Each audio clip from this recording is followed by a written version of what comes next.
नमस्कार मित्रांनो, मी मिलिंद जाधव TV10. मित्रांनो, आज मी कॅमेऱ्यासमोर मुद्दाम आलेलो आहे. आता जे काय पटेकर आणि राऊत मॅडम यांच्यामध्ये जे काय संघर्ष चालू आहे त्याच्यावर तर मी सांगतोच आहे, पण त्याचाच परिणाम कसा आणखीन पुढच्या गोष्टीवर झालेला आहे हे आज मी तुम्हाला सांगणार आहे. त्याचं असं झालं की पटेकरांची घटना ही जी 8 तारखेला झाल्यानंतर माझ्या मते त्या दिवशीच किंवा 9 तारखेला सगळे जे डेप्युटी कमिशनर होते किंवा विभाग प्रमुख होते ते सर्वजण एक त्यांनी निवेदन लिहिलं सगळं आणि त्यांना सगळ्यांना सपोर्ट करणारे जे काय इतर उपायुक्त होते त्यांना घेऊन ते आयुक्तांकडे गेले आणि आयुक्तांना त्यांनी असं सांगितलं की काही लोक हे महानगरपालिकेत काही काम नसताना येत आहेत, ते भरपूर तक्रारी करतायत, त्या खोट्या तक्रारी करतायत आणि ते दबाव तंत्र आणतायत वगैरे आणि ते अधिकाऱ्यांशी आणि कर्मचाऱ्यांशी चुकीचं वागतायत आणि त्यामुळं मग यांच्यावर चाप बसला पाहिजे. त्याच्यामध्ये RTI अधिकारी असतील, कार्यकर्ते असतील, काही संस्था असतील आणि काही पत्रकारसुद्धा असतील. तर याच्यावरच मग 13 तारखेला एक सुरक्षा विभागानं एक पत्र काढलेलं आहे. सर्व विभागांना ते दिलेलं आहे. ते मी तुम्हाला आज पत्र दाखवतो आणि त्याच्यावरच आपण बोलणार आहे. हे पत्र जे आहे हे पुन्हा एकदा एका अर्थाने ऐतिहासिक ह्यासाठी होणार आहे की याच्यामध्ये ते आपण बघणार आहे की कशा त्यांनी चुका केलेल्या आहेत. इथं तुम्हाला दिसतंय की 13 तारखेला 13/4/2026 हे पत्र आहे. सर्व खाते प्रमुख, विभाग प्रमुख, पुणे महानगरपालिका यांच्याकडे सादर केलेलं आहे. विषय फार महत्त्वाचा आहे. विषय असा आहे की पुणे महानगरपालिकेतील अधिकारी कर्मचाऱ्यांशी असभ्य वर्तन व दबाव तंत्र वापरणाऱ्या तथाकथित सामाजिक कार्यकर्ते. आता इथं त्यांनी फक्त तथाकथित सामाजिक कार्यकर्ते म्हणलेले आहे. हे फार महत्त्वाचं आहे. यांच्या विरुद्ध कठोर कायदेशीर कारवाई करण्याकामी माहिती उपलब्ध करून मिळण्याबाबत. म्हणजे ते माहिती गोळा करतायत. आता ती कसली माहिती गोळा करतायत ते आपण बघणार. विषय असा आहे, याच्यावरून असं वाटतं की ते सामाजिक कार्यकर्ते जे आहेत त्यांची माहिती ते मिळवणार आहेत. तर खाली इथे परत पुढे लिहिलेलं आहे. मी वाचून का दाखवतोय, कारण काही शब्द वाचल्यानंतर माझा तरी गोंधळ उडतोय.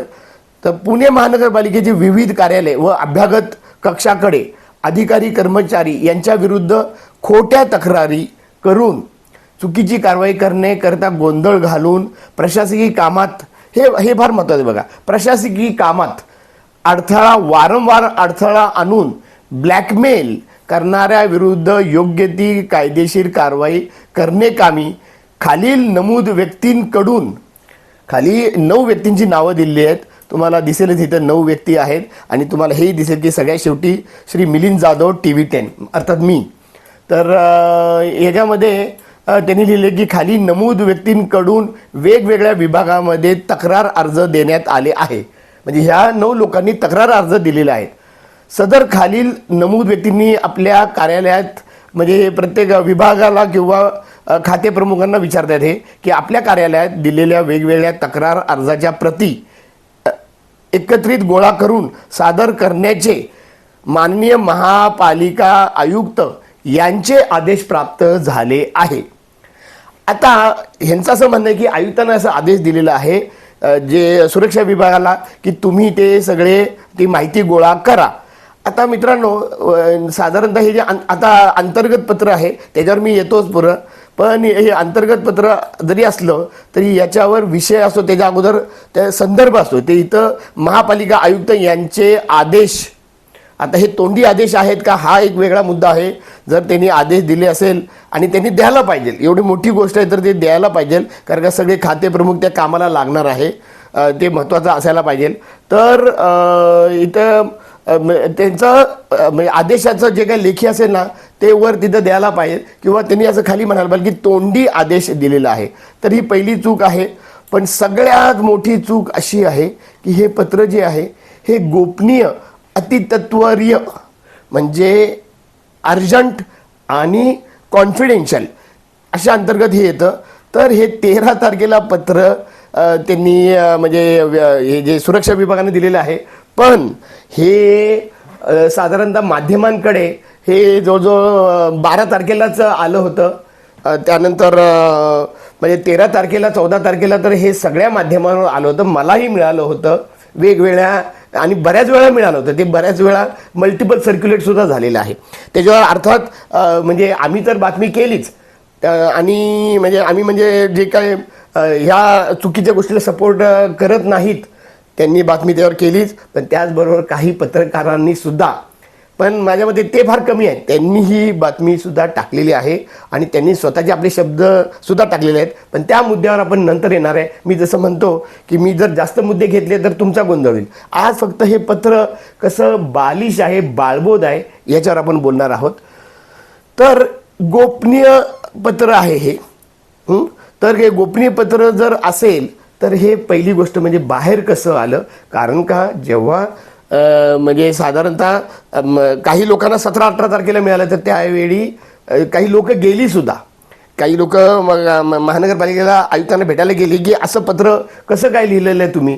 त्यावेळी आयुक्त अगदी चकित झाले की अरे गोपनीय पत्र तुमच्याकडे कसं काय आलं. तर हाही मुद्दा फार महत्त्वाचा आहे की याचा अर्थ काय माहिती आहे का, की महानगरपालिकेत सुद्धा काही ह्यांच्या दृष्टीनं चुकीची लोक आहेत. आणि दुसरा अर्थ ह्याचा असंही आहे की हे गोपनीय अतित्वरीय म्हणजे अर्जंट असं जे आहे, तर ही एक मोडस ऑपरेंडी म्हणजे ही एक कार्यपद्धती आहे, विशेष करून विटकरांची कार्यपद्धती आहे. आणि ते मुद्दाम असं पत्र तयार करतात आणि ते माध्यमांकडे देतात, जेणेकरून ते अगोदरच दिसावं, जेणेकरून त्याचा एक परिणाम असा व्हावा की भीतीचं वातावरण तयार व्हावं. मग त्याच्यावर भले आदेश काढावा न काढावा, त्या पुढे प्रक्रिया करतील न करतील. मागं सुद्धा असं पत्र आलेलं आहे. पुन्हा मी त्या प्रत्येक पत्रावर त्याच्या परिणामांवर बोलणार आहे.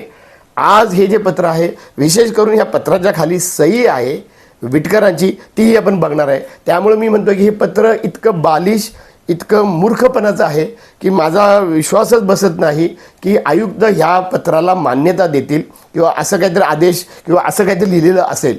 त्यांनी म्हटले असेल की चौकशी करा वगैरे, पण हे जर पत्र त्यांना बघायला मिळालं तर त्यांना पहिल्यांदा हे बघायला पाहिजे की हे जे काय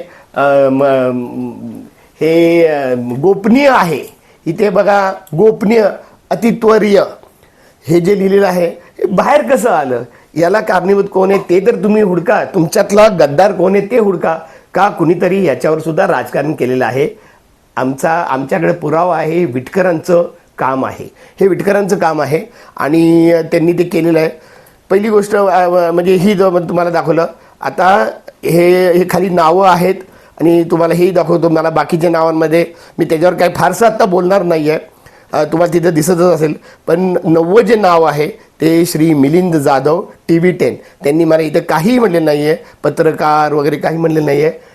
पण मी तुम्हाला इथे तुमच्यासाठी सांगतो की मी महानगरपालिकेचा ग्रुप जो आहे, जो तिकडचे PR आहेत, हेंद्रे म्हणून आहे, योगेश हेंद्रे, त्यांचा जो ग्रुप आहे त्याच्यामध्ये मागचे आयुक्तसुद्धा आहेत विक्रम कुमारनं पत्रकारांच्या वेगवेगळे जे काही गट आहेत आणि आम्ही यूट्यूबर म्हणा किंवा काय, तर हे पत्रकार आणि त्याच्यामध्ये मोठे मोठे पत्रकार आहेत. त्यांच्या ग्रुपमध्ये TV10 म्हणजे मी स्वतः अगदी मागच्या 3 वर्षापासून आहे.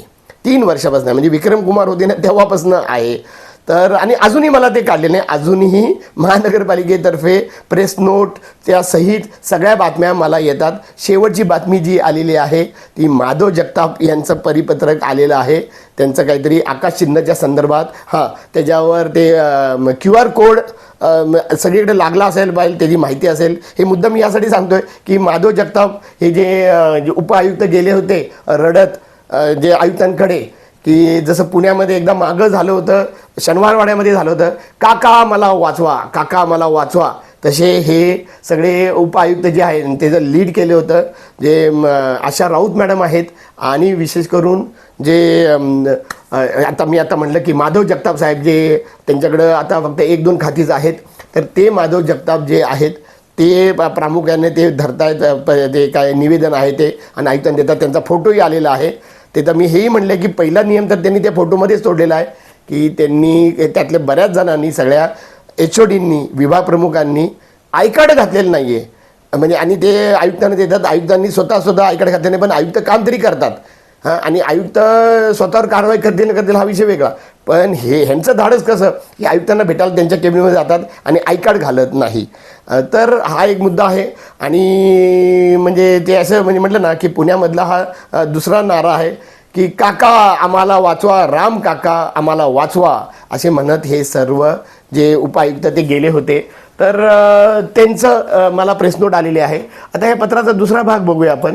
आता त्याच्यामध्ये इथं काय लिहिलं आहे, त्या अनुषंगाने म्हणजे मागे जे मी म्हटलं त्या अनुषंगाने वरील नमूद क्रमांक 1 ते 9 व्यक्ती अथवा त्यांची संघटनांची नावे आलेल्या तक्रार अर्जाच्या प्रती, त्यांच्या नावे आलेल्या म्हणजे त्यांच्या लेटरहेडवर असेल किंवा वगैरे अर्जाच्या प्रती व सदर तक्रारीच्या अनुषंगाने केलेल्या कारवाईचा अहवालाच्या प्रती पुढील 24 तासाच्या आत सुरक्षा विभाग कार्यालयाकडे उपलब्ध करून देण्याबाबत संमतींना आदेश होण्यास विनंती.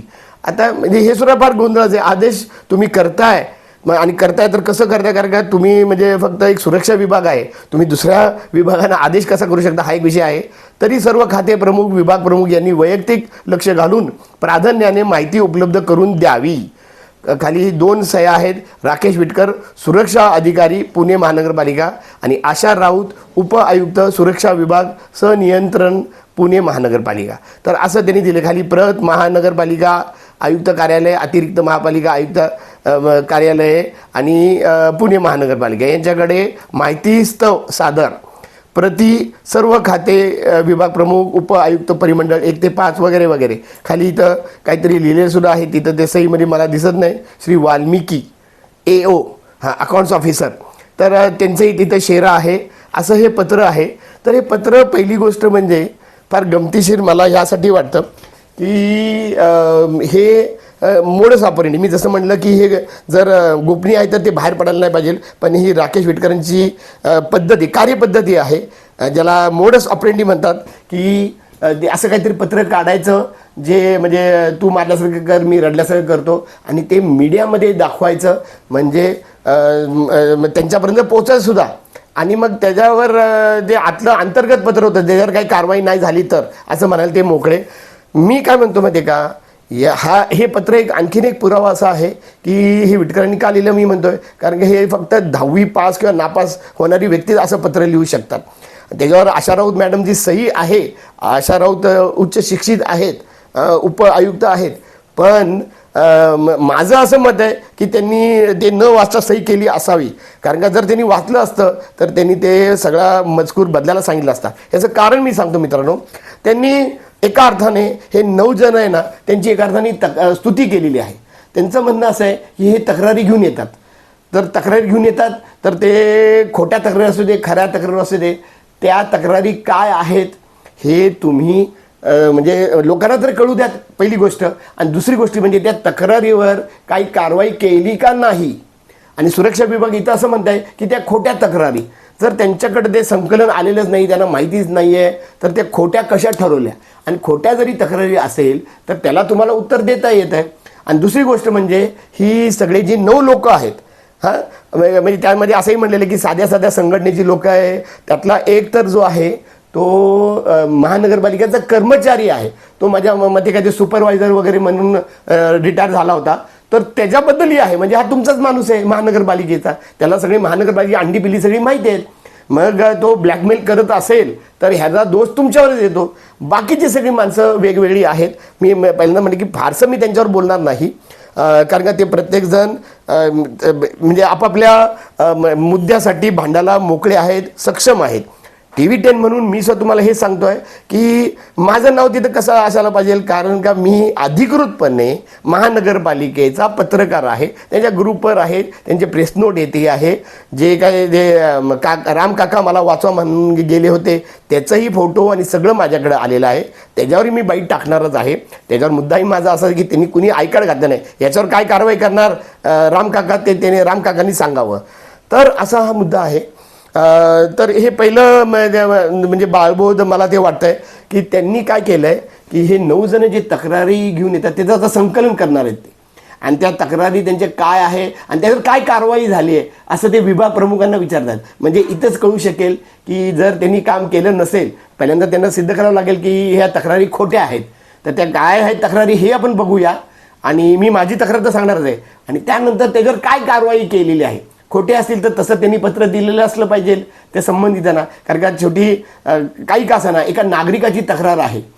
तर त्यामुळं ते जर खोटं असेल तर तसंही त्यांना पत्र देतं की ही तुमची तक्रार खोटी आहे, याच्यावर काही कारवाई होणार नाही. आणि जर त्यात काही तथ्य असेल तर ते असेल तर मग तुम्ही त्याच्यावर कारवाई केली असली पाहिजे. आणि ती काय कारवाई केली हे सुद्धा तुम्ही सांगायला पाहिजे. म्हणजे एका अर्थानं हे सुरक्षा विभाग प्रत्येक विभागाला विचारत आहे की तुम्ही काही कारवाई केली का नाही, किंवा दप्तर दिरंगाई तर केली नाही.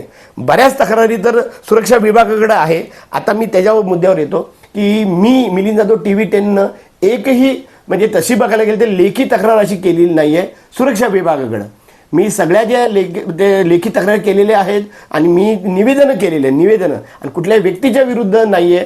एक मात्र आहे व्यक्तीच्या विरुद्ध, ते म्हणजे हा राकेश विटकर. आणि त्याच्या मागच मी लागलेलो आहे की मी फक्त म्हणलेलं आहे की मी सगळे पुरावे घेऊन येतोय. हे व्हिडिओ रेकॉर्डिंगवर आहे, माझ्या बॉडी रेकॉर्डिंगवर आहे. जी बॉडी रेकॉर्डिंगचं थांबवण्यासाठी विटकरनं मागं सुद्धा प्रयत्न केला आहे माझ्या बाबतीत. त्याच्यावर आपण परत नंतर येऊया.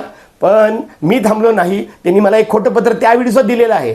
तिसरं पत्र मी आपण त्याच्यावर नीट बोलणार आहोत की ते पत्रामध्ये लिहिलं आहे की तुम्ही व्हिडिओ शूटिंग करू शकत नाही. तिथनं पुढं 1 वर्ष झालं मी रोज जवळजवळ बॉडी कॅमेरा लावून मी करत आलेलो आहे. आणि प्रत्येक खात्यात मी जातो, प्रत्येक विभागात मी जातो, प्रत्येक झोनला जातो, प्रत्येक वॉर्डमध्ये जातो आणि त्यांना आय कार्ड, बायोमेट्रिक अटेंडन्स किंवा मस्टर म्हणजे प्रेझेंटी आणि मुवमेंट रजिस्टर हे चेक करतोय. आणि मी 8 तारखेला सुद्धा जे गेलो होतो ना, त्यावेळी आशा राऊत मॅडमचं मी ते सांगितलेलं आहे की आशा राऊत मॅडम आय कार्ड घालत नाहीत, ते वेळेवर ते येत नाहीत. आणि 3-4 खाती असल्यामुळं ते कुठल्याही खात्यामध्ये प्रत्येक वेळी त्यांच्याकडे टायमिंगही नक्की नसतं. आणि ते कुठं जातात समजा त्याचं कुठंही मुवमेंट रजिस्टर, या 4ही खात्यामध्ये कुठंही त्यांचं मुवमेंट रजिस्टर नाही आहे मित्रांनो. तर मग मला सांगा की ह्या खोट्या तक्रारी आहेत का?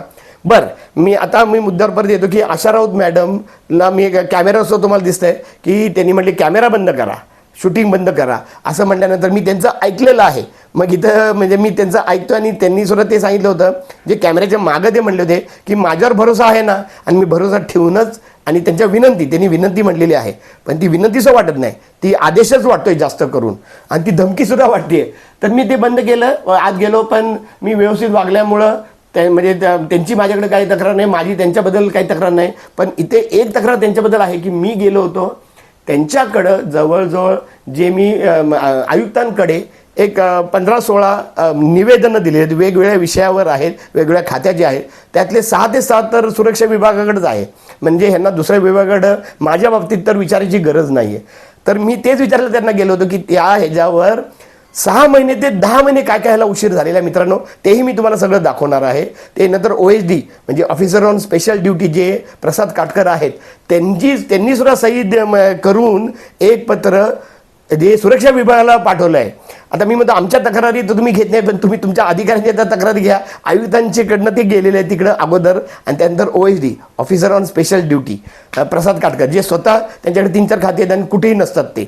तर ते सुद्धा कॅमेरावर आले आणि ते पहिल्यांदा सगळे कॅमेरा बंद करा म्हणतात.